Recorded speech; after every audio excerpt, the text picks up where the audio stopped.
تو صاحب کیا خوبصورت گفتگو ہو رہی ہے. اب اس میں ہماری ماں کے حوالے سے آپ کے القابات بھی ملتے ہیں اور کمال القابات ملتے ہیں. میں چاہتا ہوں ذرا اس پہ بھی تھوڑا سا کلام فرمائیے. لیکن ساتھ ساتھ آپ یہ بھی بتائیے کہ آپ سلام اللہ علیہ کی عبادات کا بھی بڑا چرچا ہے. اور یہ آج کے دور میں خاص طور پہ جو ماہیں بہنیں بیٹیاں آپ کو سن رہی ہیں ان کے لیے بڑی انسپریشن ہوگی کہ حالات کچھ بھی ہوں اللہ سے تعلق جو ہے اس کی اپنی ایک اہمیت الگ ہے. اور پھر ظاہر ہے جو آپ کے قبیلے کی بنو عدی کا جو تذکرہ ہوا لیکن اس کی قربانیاں بھی اپنی جگہ ہیں. میں چاہتا ہوں ذرا اس کا بھی ذکر ہونا چاہیے ساتھ ساتھ. بسم اللہ والصلاۃ والسلام علی رسول اللہ. جنید بھائی آپ کے القابات کی ایک بڑی لمبی لسٹ ہے.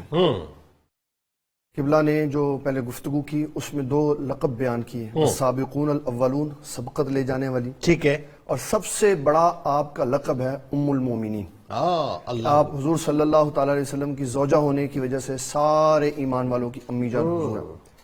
پھر ہجرت کرنے میں بھی دونوں ہجرتوں میں بھی آپ رہیں تو حضور ہجرتین بھی کہلائیں.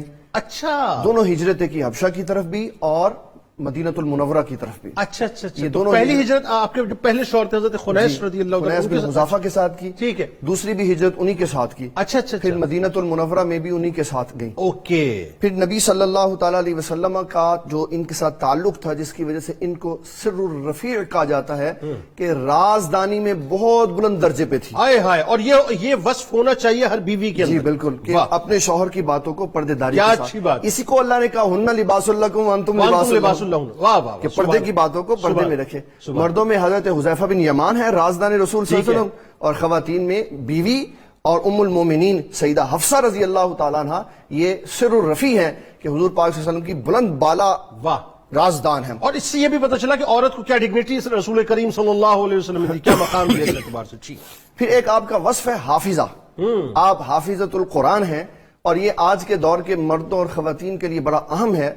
جو ہم آگے کی طرف جا رہے ہیں قرآن کا حفظ چھوڑتے جا رہے ہیں. اور ایسے بھی ایسے افراد پیدا ہیں قوم میں جو کہتے ہیں نہیں پہلے تو سافٹ ویئرز نہیں تھے تو قرآن کی آیات تلاش کرنی بڑی آسان نہیں ہوتی تھی, تو اب تو سافٹ ویئر کے ذریعے آسان ہے. اس کے لیے میں حدیث ضرور پیش کرنا چاہوں گا تاکہ یہ خیال فاسد باطل ہو جائے. حضور صلی اللہ علیہ وسلم فرماتے جب حافظ قرآن اللہ کی بارگاہ میں آئے گا نا تو اللہ تعالیٰ فرمائے گا کہ مجھے قرآن سناؤ. ٹھیک. تو وہاں کوئی یہ نہیں کہہ سکتا یا اللہ میرا سافٹ ویئر نیچے دنیا میں رہ گیا. اس لیے لوگوں کو مس گائیڈ نہ کرے. اپلوڈ نہیں ہو رہا. قرآن حفظ کرنے دیں, اور خواتین کو ضرور قرآن مجید حفظ کرنے دیں کہ جتنی خواتین قرآن مجید کو پختگی کے ساتھ ہمارے آئلی معاملات میں ان کو نافذ کر سکتی ہیں. یعنی اللہ یہ چاہتا ہے کہ آپ بائی ڈیفالٹ اور بائی بلٹن جو ہے سافٹ ویئر آپ کے اندر حفظ کا ہونا چاہیے. بالکل ہونا چاہیے. اور پھر سیدہ حفصہ رضی اللہ تعالی عنہا کا حضرت عائشہ صدیقہ رضی اللہ تعالی عنہا کے ساتھ جو تعلق ہے, ویسے تو اگر دنیا میں ہوتا اور عام خاتون ہوتی تو کہا جاتا تھا یہ سوکنے ہیں, لیکن اسلام نے جو ان کا لقب بیان کیا وہ متعاصفتین کہ دونوں گہری دوست ہیں. آہا, کتنی محبت ہے, سبحان اللہ, گہری دوست ہیں. اور پھر عبادات اور ریاضت اور تقوی کتنا ہے کہ ایک ان کا وصف ہے صوامہ اور ایک ان کا وصف ہے قوامہ. صبح کو روزہ رکھتی ہیں اور رات کو ساری رات اللہ کی عبادت میں کھڑی رہتی ہیں. یہ بھی آپ کے القابات, یہ بھی آپ کے القابات بھی ہیں, یہ آپ کی عبادت بھی ہے. واہ واہ واہ واہ, کہ آپ روزے دار ہیں. اس سے ان لوگوں کی بھی نفی ہو جاتی ہے جو یہ کہتے ہیں ساری رات جاگنا کہاں سے لکھا. ٹھیک ہے, صحابہ بھی جاگتے تھے, حضور پاک صلی اللہ علیہ وسلم کی اہل بیت میں سے آپ کی ازواج بھی جاگتی ہیں. واہ, یعنی آپ عبادت میں اس حد تک میں ہو جاتی تھی کہ وہ آپ کی شخصیت کا لقب بن گیا. اور کبھی اور روزوں میں بھی. جی, اور کبھی کبھی جنید بھائی ایسا بھی ہوتا ہے کہ حضور پاک صلی اللہ علیہ وسلم کی بیٹیاں اور آپ کی اہل بیت میں آپ کی ازواج رات جب سجدے میں جاتی ہیں تو رات کا پتہ بھی نہیں چلتا تھا. رات اللہ اکبر, اللہ, اتنا انہماک اور توجہ اللہ ہو جاتی ہے کہ پتہ ہی نہیں چلتا رات کدھر گزر گئی. خاتون جنت کو جملہ کیسا کمال ہے نا کہ تیری رات کتنی چھوٹی ہے, ایک سجدے میں گزر جائے. اور پھر جو حضرت سیدہ حفصہ رضی اللہ تعالیٰ عنہ کا خاندان ہے بنو عدی کا, اس کا ایک وصف بہت ہی بہترین ہے کہ جب خون بچانے کی باری آتی ہے تو خون بچانے میں بھی سب سے آگے ہوتے ہیں, اور جب خون دینے کی باری آتی ہے تو خون دینے میں بھی سب سے آگے. کیسی بات ہے, دیکھیں آپ, کیا بات ہے. یعنی بدر کا موقع بتائیے نا ذرا آپ کے وہاں. حضرت مہجع رضی اللہ تعالیٰ عنہ یہ وہ پہلے بدری صحابی ہیں جن کو سب سے پہلے شہادت کا بدر میں درجہ ملا.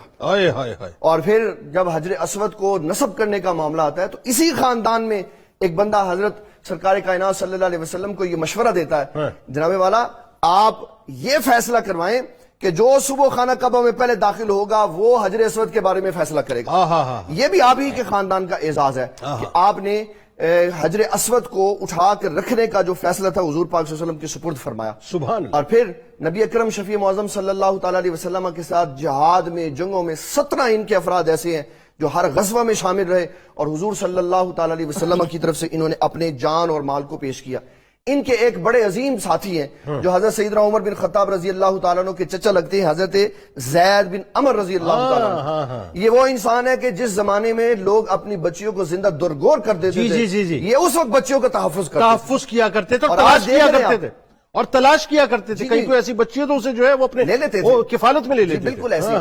اس سے آج سبق سیکھنا چاہیے کہ آج بھی لوگ اپنی بیٹیوں کے گلوں پہ چھریاں چلانے لگ گئے اور گولیاں مارنے لگ گئے. اس کے اوپر بڑی قانون سازی ہونی چاہیے تاکہ دوبارہ کوئی اس کے اوپر بات نہ کر سکے. 100%. اور یہ حضرت سیدہ حفصہ رضی اللہ تعالیٰ عنہ کے اوصاف میں سے ایک وصف یہ بھی ہے کہ آپ طبیبہ ہیں, آپ عالمہ ہیں, آپ معلمہ ہیں, خود بھی حضور صلی اللہ تعالیٰ علیہ وسلم کے درس سے فارغ التحصیل ہیں. ٹھیک. اور آپ سے کئی صحابہ اکرام رضوان اللہ تعالیٰ علیہ مجمعین روایت کرتے ہیں. اور بخاری, مسلم اور صحاح ستہ میں 60 حدیثیں ہیں جو حضرت سیدہ حفصہ رضی اللہ تعالیٰ عنہ سے مروی ہیں. ان میں سے 4 بخاری اور مسلم میں متفق علیہ, ٹھیک ہے, اور 6 میں حضرت امام مسلم اعزاز کے ساتھ ہیں. بالکل ٹھیک ہے.